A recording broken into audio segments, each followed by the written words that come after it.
are you?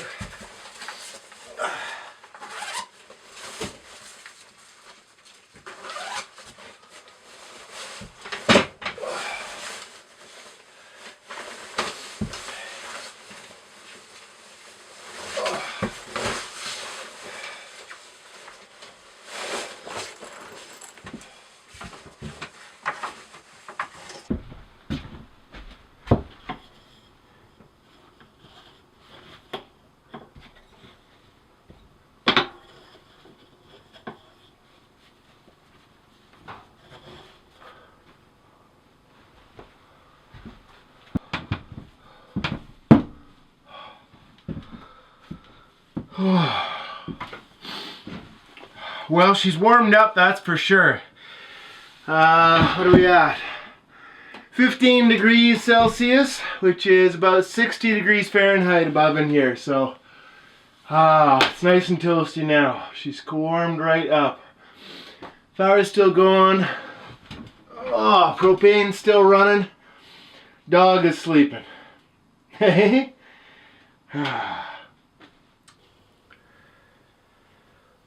So last time we were up during the polar vortex, it was pretty cold and we were having trouble with that propane heater.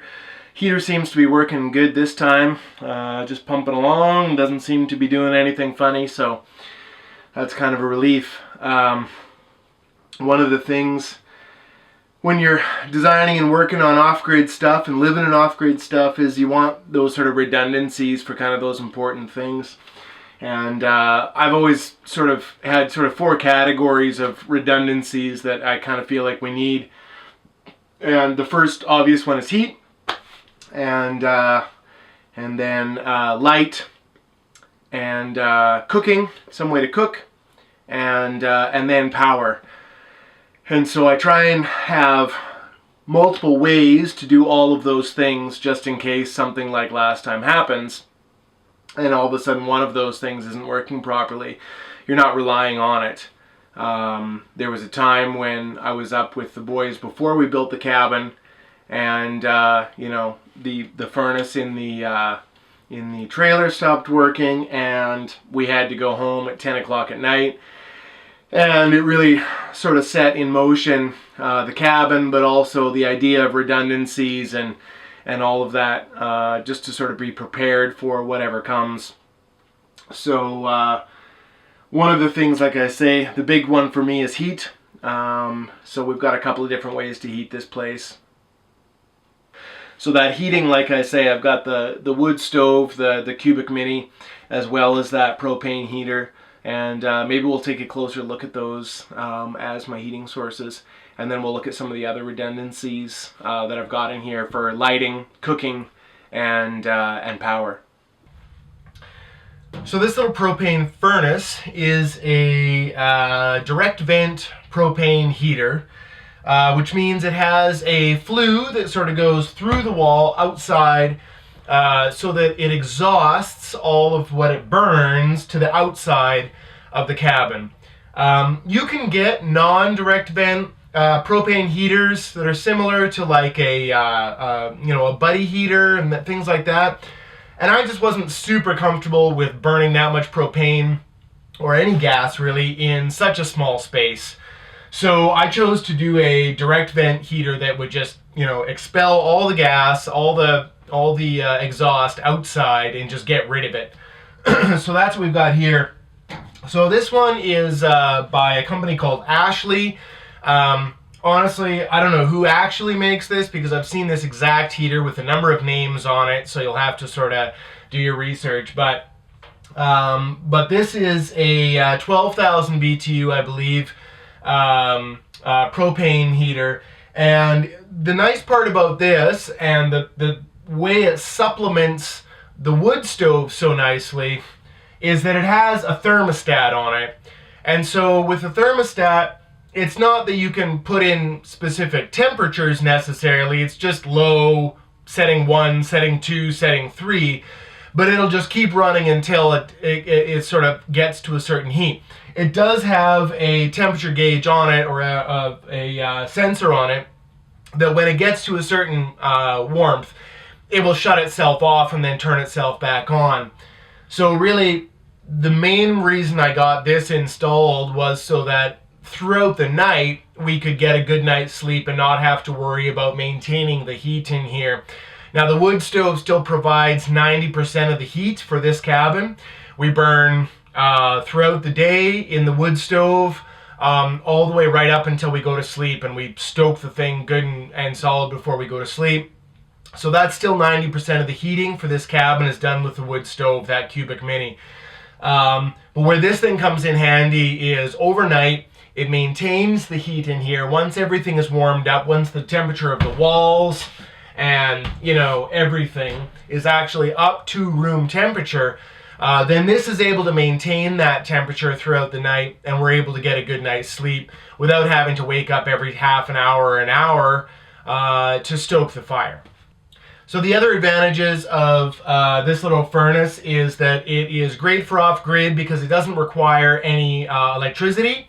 It has a piezo, a barbecue starter on it, and so basically you just you hit a little button and it creates a little spark, and that's what starts your pilot light going. And then once your pilot is warmed up, you can switch it over to full gas and the furnace will kick in and away it goes. So it doesn't require any power to run this thing, which is great because, again, redundancy. If the power is out here and I have no power, I don't want my heating system relying on another system that might fail. So I want my heating system to be independently working all on its own without any dependence on other systems, for sure. So this doesn't require any power, and you just hook it up with a propane tank outside. I've got the lines running inside with a shut-off valve inside, so that if I need to shut it off for whatever reason on the inside, I can quickly do that. And it really has worked very well. And it, like I say, it lets us get a good night's sleep in here without having to stoke the fire every hour.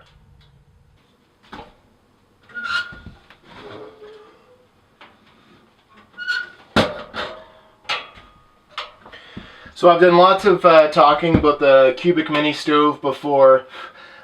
This is a great little stove, company out of Quebec, produces a ton of heat, works extremely efficiently, just an absolute all-round awesome little stove. The only issue I've had with this little stove is that when it gets colder than minus 15 degrees Celsius, it doesn't, in this particular space, it doesn't tend to keep up with the demand unless I keep feeding it. And so if I keep feeding it, yeah, it'll produce heat all night long, no problem. But I have to get up every hour in order to stoke it and relight it and get it going again in order to maintain this heat. So that's been my only issue with this little thing. Otherwise, I mean, it's extremely efficient. It produces a ton of heat.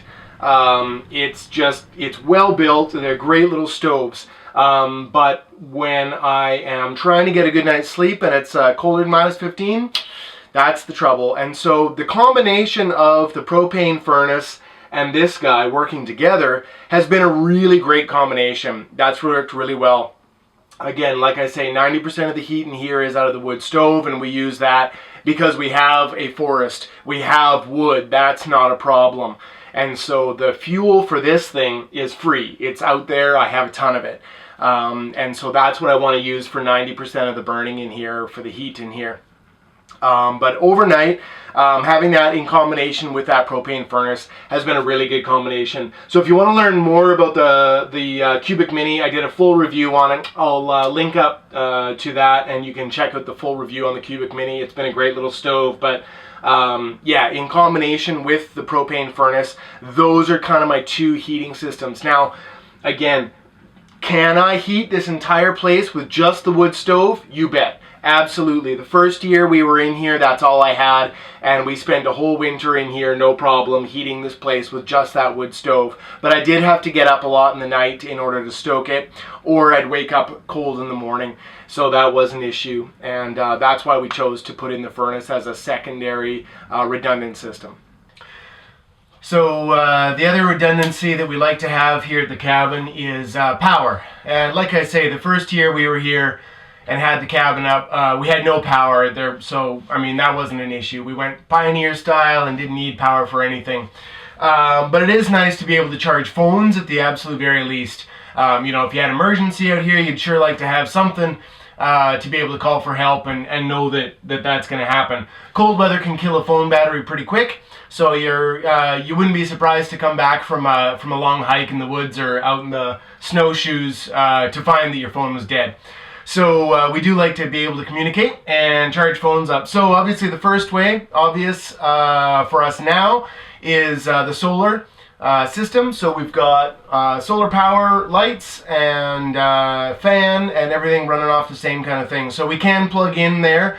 I have just a really small 150 watt inverter plugged in to this particular solar system, and that allows us to charge phones and even run some small appliances. You can charge your laptop if you brought your laptop up or something like that, iPads for the kids or whatever you sort of need for those power luxuries can be charged off of that. You just want to make sure that your battery capacity is such that you're not going to end up pulling all your power into your devices and not having anything for lights or anything like that. So the redundant part of that, the backup part of that, is we tend to just power up some of these little power bars, these little portable things that you can get.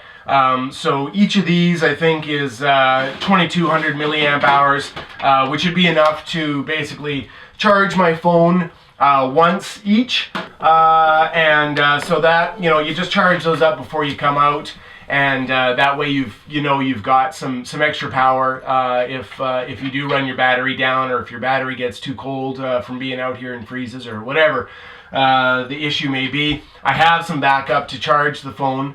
And then, absolute worst case, I can always get back to the truck and turn the truck on and plug the phone in at the truck and charge it that way as well. So sort of triple redundancy there for power.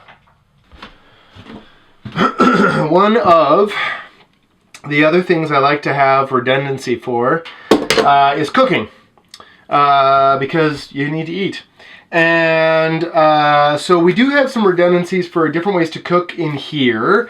The first obvious one is the wood stove, and I did build a little extra metal piece over top to extend the top cooking surface so that I could fit a couple of small pans on top of there. So we've got these little pans, cast iron pans. This one, I don't know, they're from wherever. They're not anything special, they're not real fancy ones. But these are the ones I've got. And then a little skillet like that. And we do like to cook on top of that little stove. We find it works fairly well. So that's sort of the main way we're going to cook. So tonight we're going to have some whitetail tenderloin that we got this fall. This is from my November deer, and so we'll have that, and we're going to do some bannock up there as well, and then we're going to just fry some vegetables and things like that on our little butane stove, and I can show you that as well, because that's sort of the redundant way that we do some cooking. So let's cook some food. I'm hungry. Ooh. So there's our small little back strap. Or tenderloin, actually. The deer was not big, so that's what we have for our tenderloin. And then we've got some bannock to mix up. So let's mix up this bannock first. Here's our water. And we'll do that. So we'll pour a little of this in here. My Bannock Recipe, I don't have a Bannock Recipe. The Bannock Recipe that I use is pretty simple. I can put it down there if you want, but honestly, just look up some bannock. It's not hard to do. I don't put oil or butter in it when I make it, or when I mix the dry ingredients, because that way I can just come to the land and just add water. I add the oil through butter once I get it in the pan. So that's how I do it. I don't know if that's right, but that's how I do it. Okay, so I'm going to add a little water to this, and then we're going to spread it out and put it in the little skillet with some butter and fry it up.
So this little butane stove is the other way that we cook. That's sort of the second redundancy.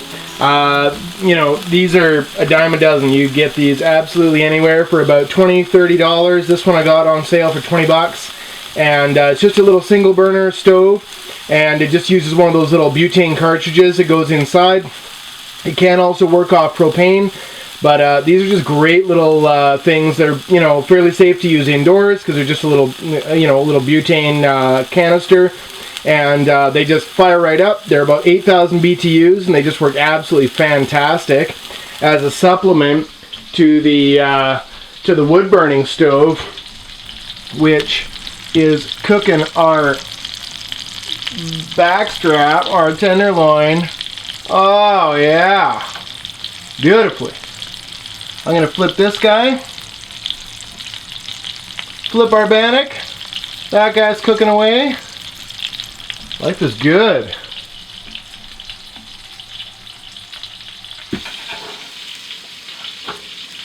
Woo! Oh yeah, that bannock's looking good. I'll flip this guy as well. Oh baby, look at that.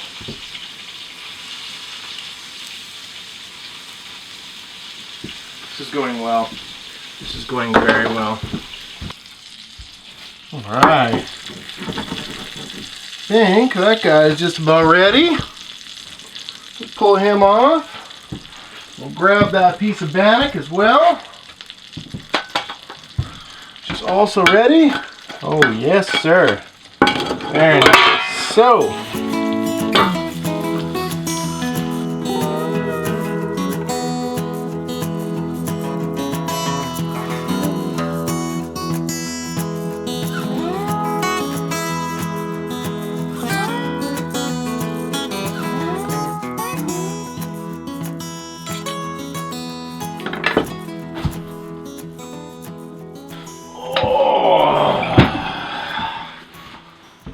well, what do you smell? Huh? Venison tenderloin? For you? I don't think so. Oh, so sad. Little piece. Is it good? Yeah, it's good. Alright folks, bon appetit.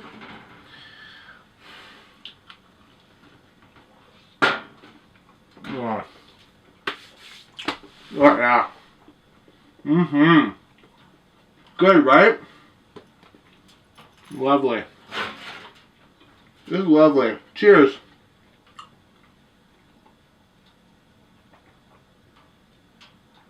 Well, the sun has started going down. It's down. We just got a little twilight left, so let me finish up this supper, and then we'll talk a little bit about the redundancies we have for our lighting, because it's about time to get our lighting going. Let's do that. Oh yeah.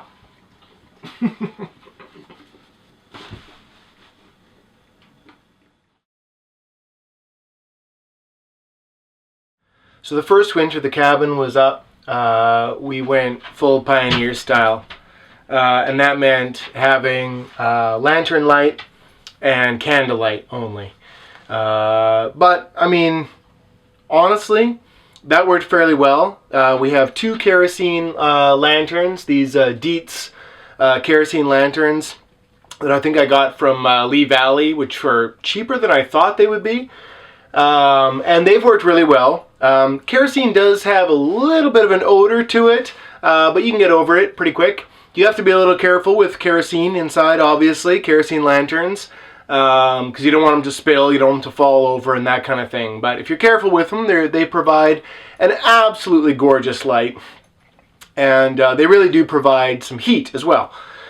But the light that comes from them is just absolutely fantastic. I then found a nightstand lantern, or just sort of another indoor lantern at Value Village or something like that. And so we had the 3 lanterns in here, and then maybe a little bit of candlelight. And honestly, I kind of miss only having those light sources, because that pioneer sort of style light source, and then the flicker from the fire and the flicker from those lanterns and candles, it was just magical. It was a gorgeous light, and we really did enjoy it. So that's 2 redundancies already there with candles and lanterns that we use for lighting. When I insulated and boarded the cabin inside here, I did run a number of wires to a number of spots where I thought we could use some lights. And so last summer I finished putting in those lights, and I just got some RV LED lights off of online, and they draw very little amperage. I think less than 1 amp a piece, closer to half an amp, I think 0.6 amps a piece or something like that, and installed them around the cabin. And honestly, the luxury of having electric light really has been nice, just to be able to turn it on and have it not stink or have any danger of catching fire or anything like that has been very nice. Is it as nice as lantern light and candlelight? No, it's not. But the convenience of it's certainly nice, and so that's kind of our 3rd redundancy. So we've got lantern light, candlelight, and now I've got electric light. And so long as we've got a charged battery with the solar system, we can run that electric light, and that has been really quite nice to have the electric light. But I do miss the lantern light, the flicker of it. But the convenience of like I say, the electric light is nice for sure. So electric light, candlelight, and lantern light. That's what we've got for redundancies on light. And then, of course, as always, the final option is headlamps and flashlights, should all of those other ones fail.